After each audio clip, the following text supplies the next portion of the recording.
Welcome to Israel Explained, where we help you understand Israel, Israel's neighbors, and provide you with context to understand the Middle East. My name's Avery Chenault, and I'm joined by Passage's resident scholar, Josiah McGee. On October 7th, terrorists invaded Israel's southern border. Those terrorists killed over 1,000 people in a single day and took over 250 people as hostages into the Gaza Strip. The terrorist organization that was responsible for the horrors of October 7th is Hamas. Today, we're talking about who Hamas is, where did they come from, and what ideologies do they believe that would move them to commit the horrible crimes they did on October 7th. So, Josiah, to start off our conversation today, can you tell us a little bit about where Hamas originated from? Sure. Yeah, I think Hamas is very fascinating, for starters. Mm-hmm. I know this is probably a difficult subject for some of our audience, but it really is truly fascinating how an organization like this comes to be and how it winds itself up in the position that it was in on October 7th, how it makes the choices that it did. Yeah. To do that, I think it's really interesting, and especially because I think we have to understand this in order to understand if and how this could happen again in the future. Mm-hmm. So this is a really important conversation. Yeah. Now, that being said, where did it come from? We got to rewind a bit because Hamas didn't just wake up one day, establish itself, and then immediately start doing things like this. It was actually a fairly gradual process, and it is not today what it once was in the past. Mm-hmm. So it actually sort of started as the Palestinian chapter of the Muslim Brotherhood.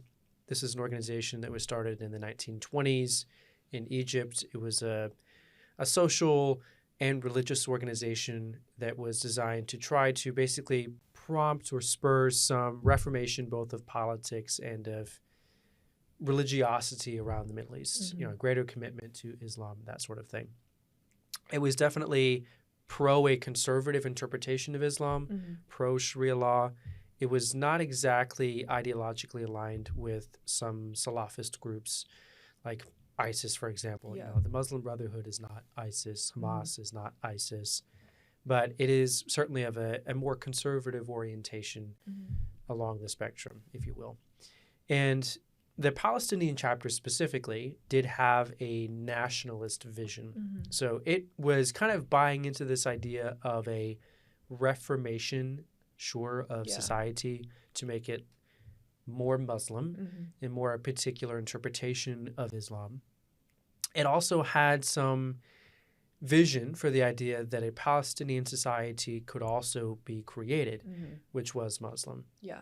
Now, it was, something maybe not super well understood. It was not willing to put the cart before the horse. Yeah. And what I mean by that is that it didn't want to immediately start advocating for or building a Palestinian state. It actually kind of wanted to work backwards and said, let's start by building a Palestinian society that's Muslim, and then a state will naturally follow. Yeah. That is the right order of progression in their minds. So they didn't get involved in political activity right away. They didn't get involved in terrorism certainly right away, or violence of any kind, really. The Palestinian chapter of the Muslim Brotherhood really focused on education, on building a charitable network. They did things like build schools, hospitals, mosques, building goodwill, essentially, loyalty around the set of ideas that they were trying to advocate for long before they got involved in politics or terrorism. Yeah. So you were saying that Hamas didn't just suddenly become a terrorist organization. Yeah. So how did they become the terrorist organization that they are today? So, frankly, it was a bit of realpolitik. Mm-hmm. Really what happened was the first Intifada, which begins in the 1980s. It's kind of the first Palestinian resistance, organized resistance against Israel, an uprising of some kind. And it was characterized in large part by an extreme amount of dissatisfaction among younger Palestinians. So the youth, Palestinian society for many decades has had this issue where there's not a lot of opportunity, there's not a lot of political opportunity or economic opportunity, and that leads to an extreme amount of dissatisfaction, especially among younger members of Palestinian society who have grown up not knowing anything different. Yeah. So they really have very little to hope in.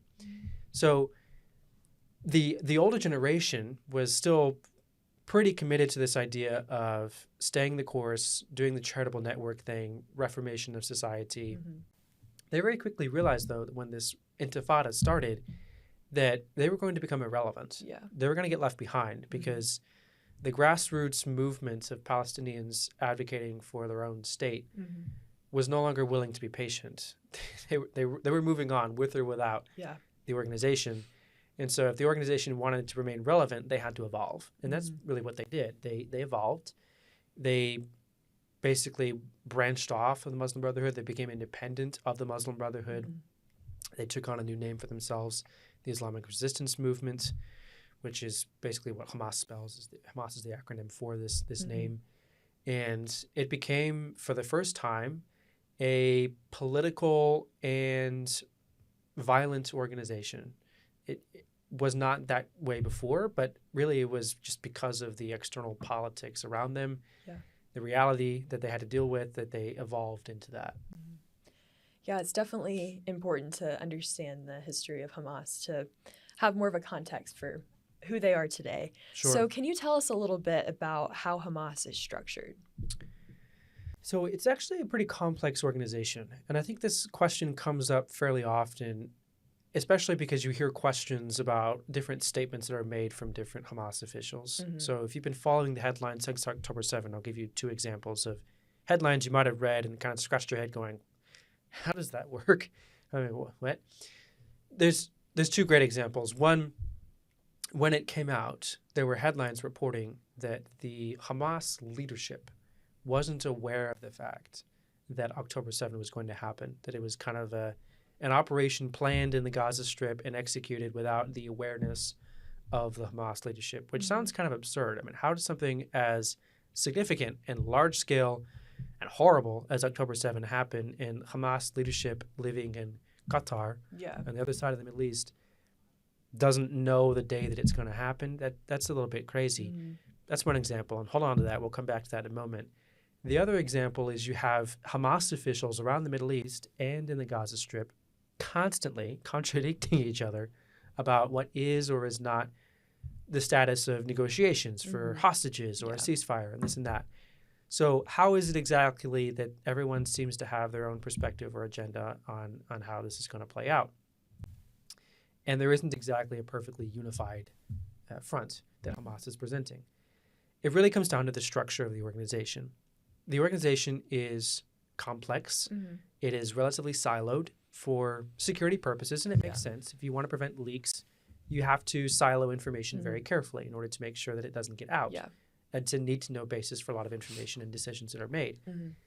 But it's created this system in which you have leaders who are responsible for the Gaza Strip, which really is where this organization was kind of born, was in the Gaza area. It's where its roots are. You have another sort of branch or wing, I should say, that is responsible for the West Bank. You have another branch that is responsible for political leadership of the whole organization. That's their Politburo or the Shura Council. And then you have other branches that are doing things like communications or internal security or external security / terrorism, which we know as the Al-Qassam brigades. So you have all these different components that are kind of working together, but also a little bit separately at the same time, and are trying to sort of reach some consensus. Now, it would be a mistake to say that they all operate exclusively independently and that they don't talk to each other, because they do, and they do have to work together at least a little bit. That's why they have the Shura Council. It's an interesting dynamic, actually. Hamas, for a terror organization, I don't think most people would expect this, but they have, as part of their ideology, a commitment both to their brand of Islam, for sure, but also a sort of quasi-democratic way of doing things. It's kind of this hybrid political ideology that they fuse together with some Western components like democracy, but also a little bit of this Islam, this particular brand of Islam. And basically what it means is that the organization operates on a consensus model. It doesn't do things or adopt official positions unless there is at least some consensus among the different parts of the organization. So if we go back to the example that I started with in terms of why the structure matters, after October 7, Hamas leadership that's responsible for representing Hamas on the international stage says, we didn't really know that this was the specific day it was going to happen. People thought that was really weird. Does that mean that the organization is responsible or just a couple of rogue agents or whatever in the Gaza Strip? And the reality is that the organization as a whole was responsible because, one, the leaders, even those in Qatar who weren't in the Gaza Strip, took responsibility on behalf of the organization for what happened. And two, they pretty publicly stated that even though we didn't know all of the details, this attack was carried out in accordance with the principles that we laid out for the leaders in Gaza to follow, meaning that the organization had come to some sort of consensus on the parameters within which the different branches of the organization could operate. And as long as you color within the lines, you don't have to share all the details with everyone else. Yeah. It's complicated, but it makes Hamas actually pretty dangerous because of the way that it can operate so flexibly as a terror organization. Yeah, for sure. So how did Hamas come to power in the Gaza Strip? Yeah, so again, we kind of have to rewind a little bit in order to back up our clock and understand what led it to this point. So they, even after becoming Hamas and leaving this sort of like Muslim Brotherhood chapter status behind, they didn't immediately get involved in politics. They got involved in the protests, in resisting Israel, and in some violence against Israel pretty quickly, but they didn't get involved in politics right away. And the primary reason why is that the first Intifada ended, and then the first opportunity for Palestinians to govern themselves under the auspices of the Palestinian Authority and the Oslo Accords, Hamas didn't really want to have anything to do with it. The position of Hamas at the time in the 90s was, this is illegitimate. We shouldn't be negotiating with Israel. Okay? Our position has been and will continue to be that we should be requiring everything from Israel. We should not be compromising. We shouldn't be negotiating. We should be holding out for a Palestinian state in its entirety, not this sort of piecemeal arrangement that's being negotiated with Israel. It was an extremist position and one that led Hamas to basically boycott or refuse to participate in Palestinian politics.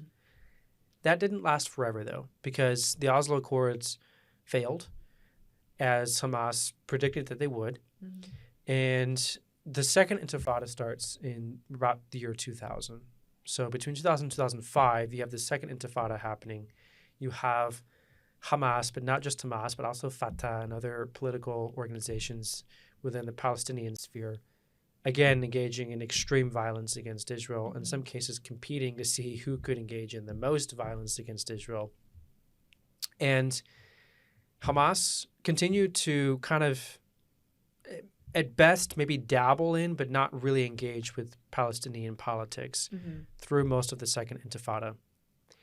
Things changed a little bit in 2005. So Israel unilaterally withdrew from the Gaza Strip in 2005 at the end of the second Intifada. It was an attempt to exchange land for peace that unfortunately did not work. And in 2006, Hamas said, okay, we've had two Intifadas now. We've made some progress. We got the Gaza Strip, but this whole idea of a Palestinian state all at once doesn't seem like it's very realistic. And so it was a very pragmatic decision on their part to, okay, again, if we want to be relevant and if we want to actually have a say in how Palestinian politics and Palestinian nationalism and national identity continues to evolve, we have to participate. So they got on board. In 2006, they started running for elections. They surprised a lot of people by winning the elections. And then, in theory, they should have been given the ability to form a government. But the international community pretty quickly started to sort of boycott Hamas and basically say, we're not going to deal with the Palestinians if Hamas is the government leading them. The Palestinian Authority refused to transfer power to Hamas. And it basically led to this civil war, a conflict between Hamas, which is this religious Islamist political party / terror organization, and Fatah, which is the primary secular party, which had been at this point leading Palestinian national affairs for quite some time, also a terror organization in its own right during the Second Intifada. And conflict just absolutely happened between the two. They collided in some pretty severe ways. It was pretty brutal, honestly. You know, images of people being thrown off of buildings and just horrifying things. At the end of the day, Hamas winds up in charge of the Gaza Strip. They have control of the Gaza Strip. They kick Fatah out, the Palestinian Authority out. They are the de facto rulers of the Gaza Strip and its residents. The Palestinian Authority basically kicks Hamas out of the government in the West Bank. So Hamas has a presence in the West Bank. They have supporters in the West Bank, but they have no political authority in the West Bank.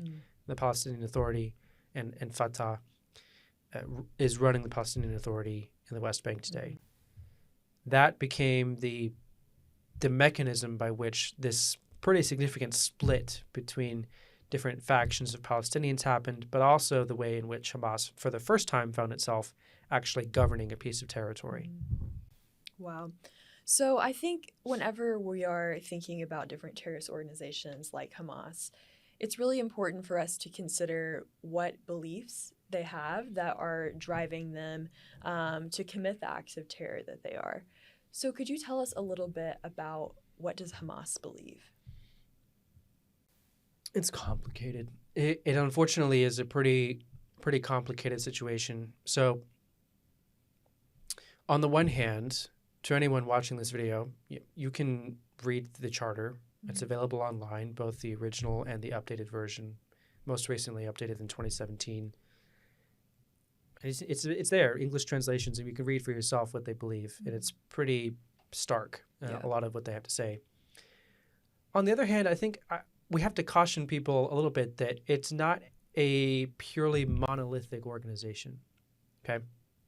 There are people within the organization who support Hamas for a variety of reasons and agree with Hamas ideology to varying degrees because they have their unique reasons for supporting Hamas or identifying with Hamas. A lot of Hamas supporters, they really support Hamas because they prefer it to the alternative. It's the lesser of two evils. Fatah and the Palestinian Authority have a reputation for ineffectiveness. They negotiated the Oslo Accords, but it didn't produce a Palestinian state. They've tried multiple times since to resume the negotiations, hasn't produced a Palestinian state. The Palestinian Authority has a reputation for corruption, bribery, stealing, just doing, a generally poor job of governing. And so some Hamas supporters support Hamas because it's better than the alternative. You also have some cases where it's really interesting where Hamas supporters will say that they agree with / disagree with some aspects of Sharia law or have varying levels of commitment to Sharia law. So, for example, on October 7, there were different operatives who committed some pretty horrible crimes, some of them sexual in nature. When interrogated about it after the fact, some of them admitted that their interpretation of the Quran would not have permitted them to conduct or commit the acts that they did on October 7, but they did it anyways on behalf of Hamas. How do you square that with the organization's presentation of its ideology? It's pretty confusing, but there is some contradiction inherent because not every member is exactly alike or believes the same thing or has the same commitment to every set of principles. So that is, I think, important to acknowledge. And that being said, there are some overarching principles that most any member / supporter is at least somewhat going to agree with, I think. The organization is certainly selective in its interpretation of Sharia law and its application, but there's going to be some expectation that a future state of Palestine is a Muslim state. Okay, that it is governed by Muslim law, Muslim tradition in some form or fashion. It is going to make the argument that the reason why they're fighting in the first place, the reason why the organization exists in the first place, and why it's fighting, is because Palestine is a Muslim land. it's considered a waqf, a trust of sorts. Mm-hmm. The idea being that if you have a religious trust, you have something that you've been given responsibility for, something that you have custodianship over, and you are responsible to take care of it. You cannot give that responsibility to anyone else, or it is a sin. Mm-hmm. And they believe that the land of Palestine is that kind of religious trust. Muslims have to take care of it. If they let anyone else take care of it, they're committing a sin. Mm. So there's a certain degree of religiosity and ideology that definitely is shared by at least all the different leaders of the organization, Yeah. and many of its members as well. You're also going to see some definition of Palestinian nationalism come into play. And this is where Hamas sort of differentiates itself from a lot of its rivals, of which it has many different Palestinian factions that it doesn't get along with very well. But a lot of the disagreement comes back to, how do we define Palestinian nationalism? Is it just the idea that we should have our own state? Is it the idea that we have to achieve that state through violent resistance, which at this point the Palestinian Authority probably wouldn't agree. Yeah. And, Mahmoud Abbas is more in favor of nonviolent resistance than violent, and doesn't need to be Muslim. Hamas believes it's a combination of all three. That to be Palestinian is to want a state that is achieved through violent means and that is Muslim. Not everyone's going to agree with that, but those are fairly core, at least if you're reading the charter and listening to what the organization says about itself and how it describes itself. Those are fairly central and core to the organization's, reasons for its existence and its identity. Yeah. Those are definitely important factors to consider when we're thinking about Hamas and its control in the Gaza Strip and influence and things like that. So we've talked a lot about Hamas and their influence in the Gaza Strip, but we haven't talked a lot about Israel yet. So could you tell us a little bit about how Israel fits into this whole equation? Yeah, well, it's pretty central. The idea that Palestine is a Muslim trust, Muslim land, means that there's really no place for Israel, obviously. Frankly, Hamas would have a pretty difficult time defining itself if Israel didn't exist. I don't know if it ever would have been created if Israel didn't exist. Probably almost definitely not. So it's pretty core. In terms of what it believes about Israel, it believes that it is illegitimate, that it is a colonial enterprise, that it doesn't have the right to exist, and that it needs to be destroyed, at all costs. And I think there's some pretty real world consequences to this that people sometimes gloss over, or maybe they fly under the radar. But this idea that Israel is basically the embodiment of a sin, or that it is a colonial enterprise that doesn't have a right to exist, has some pretty real-world consequences. Because if you look at what happened on October 7, you introduce this conversation with a summary of a bit of what happened on October 7. But if you really get into the details, you begin to see that Hamas was able to justify some pretty horrific things because of the way that it talks about Israel.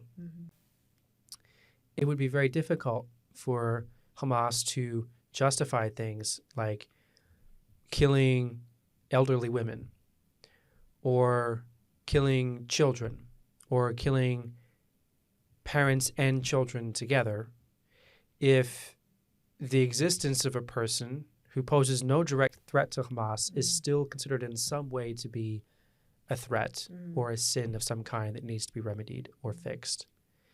And that's basically what Hamas believes. The existence of an Israeli child in the land of Israel is in and of itself a wrong that needs to be put right, regardless of whether they are of military age or pose any threat to Hamas or to Palestinians. So it's a pretty dangerous ideology, but pretty stark and pretty clear in terms of how it views Israel and its relationship. Yeah, so we've talked a lot about what Hamas believes and how Hamas's beliefs contributed to some of these atrocities that happened on October 7th. Yeah. So what is Hamas wanting to accomplish in all of this? So if you read a lot of their statements, or if you study a lot of the cases of violence, there typically is some combination of factors at play in terms of what their objectives are. They want the right to the authority to define what it means to be Palestinian, what it means to be a part of the Palestinian nation, the movement for a Palestinian state. They want to define identity in some ways and have the ability to kind of exclude people who are and are not part of the program, so to speak. They also want to compete. This is really painfully obvious if you look at their obsession with political statements and the way that they relate to other Palestinian factions, the way that they time different attacks based on events that are going on around them. They want to compete with Palestinian rivals.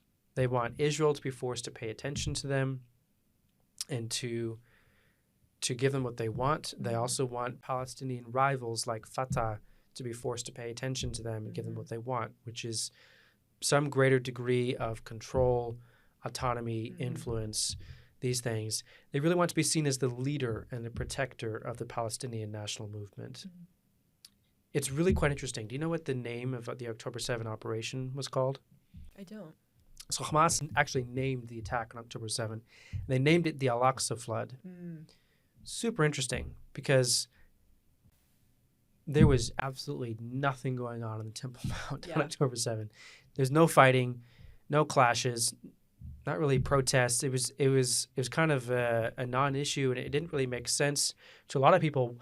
Why would Hamas name this operation that's happening in southern Israel, far away from Jerusalem, after the Al-Aqsa Mosque? And the reason why is because Hamas wants to be viewed not just as the protector of the Palestinians in Gaza. They want to be viewed as the protector of all Palestinians and of the institutions or the symbols which are important to Palestinians, like the Al-Aqsa Mosque. There are more examples which get even further into this if you look at the way that they negotiate for ceasefires, not just after October 7, but also even before that. They want to be viewed as the protector of all Palestinians by seeing as many Palestinian prisoners freed as possible.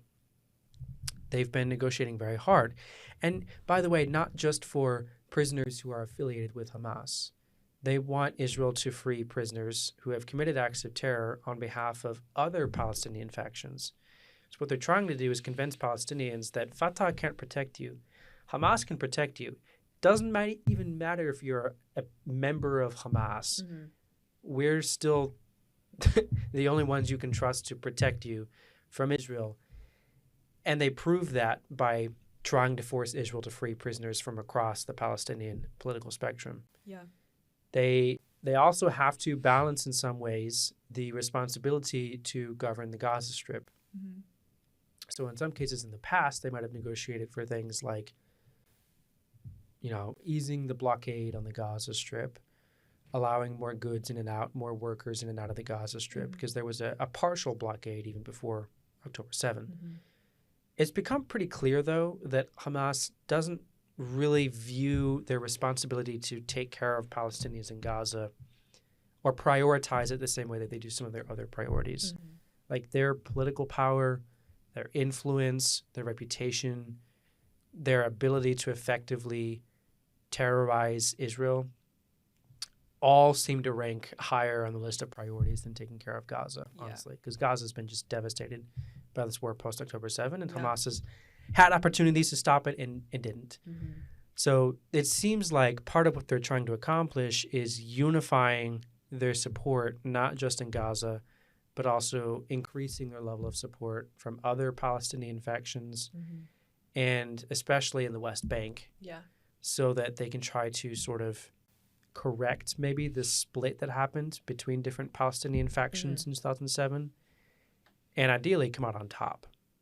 That's really, it seems like part of the long-term strategy or the chess game that Hamas is trying to play. Yeah, it's very interesting to think about all the different factors at play. And we've talked a lot about Hamas's hatred of Israel. And sometimes, we look at the aftermath of October 7th, and that word doesn't even seem strong enough, But Hamas has made it clear that they want to destroy Israel. So how do we think about this when it comes to a two-state solution? Like, how do we know that they actually want to destroy Israel if there were to be a two-state solution? And how does that factor in? Yeah, so I think this gets to a bit of a debate that started probably around 2017 when they released their updated or second charter. And people started to ask the question, is Hamas moderating? Are they really the monster? Are they that bad? Or are they maybe evolving and getting better? Yeah. Can we trust them a little bit more? And frankly, this debate was happening not just in the United States, but even in Israel. Prior to October 7, some Israeli officials were convinced that they had the problem under control, that Hamas wasn't going to break out and do anything rash. And unfortunately, that doesn't really seem to be true. The commitment to their ideology was a bit under question. It is questionable prior to October 7. I think post-October 7, and especially given their commitment even after the destruction in Gaza that followed, people are beginning to understand a little bit better. No, they're serious. They are pretty committed to this, even at extremely high costs. Yeah. And I think if you read in the 2017 charter, you could still see that even before October 7, if we took their statements at face value at least. So I have a few quotes here that I'll read that sort of illustrates this. But while Hamas did moderate a little bit in the sense that they took out a couple of phrases that they argued doing so would prove they're not anti-Semites per se. That was kind of their basic argument was, okay, people think we're anti-Semitic. We have a PR issue. We'll take a few sentences out that sound anti-Semitic. Now we're no longer anti-Semitic. You can trust us. We're the good guys now. The problem is there still was some pretty dangerous stuff in the charter, and a lot of it indicated that while Hamas might accept a truce, even a long-term one that you might call a two-state solution in which Hamas would govern a Palestinian state alongside Israel, that's just a means to an end. It's not really a permanent solution for Hamas. So here's a few quotes that illustrate a little bit of this and what I mean by that. In the 2017 Charter in Article 20, it says, quote, Hamas believes that no part of the land of Palestine shall be compromised or conceded. Hamas rejects any alternative to the full and complete liberation of Palestine from the river to the sea. Okay, this is very absolutist, very extremist language. It doesn't really give you any room for compromise here. It reads a little bit later, however, without compromising its rejection of the Zionist entity, Israel, and without relinquishing any Palestinian rights, Hamas considers the establishment of a fully sovereign and independent Palestinian state, with Jerusalem as its capital along the lines of the 4th of June, 1967, with the return of the refugees and the displaced to their homes from which they were expelled, to be a formula of national consensus.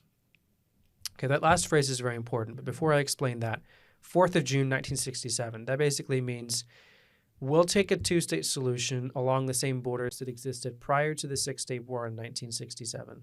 So we'll take what Jordan had in the West Bank, we'll take the Gaza Strip that Egypt had, and we'll consider that to be a viable two-state solution.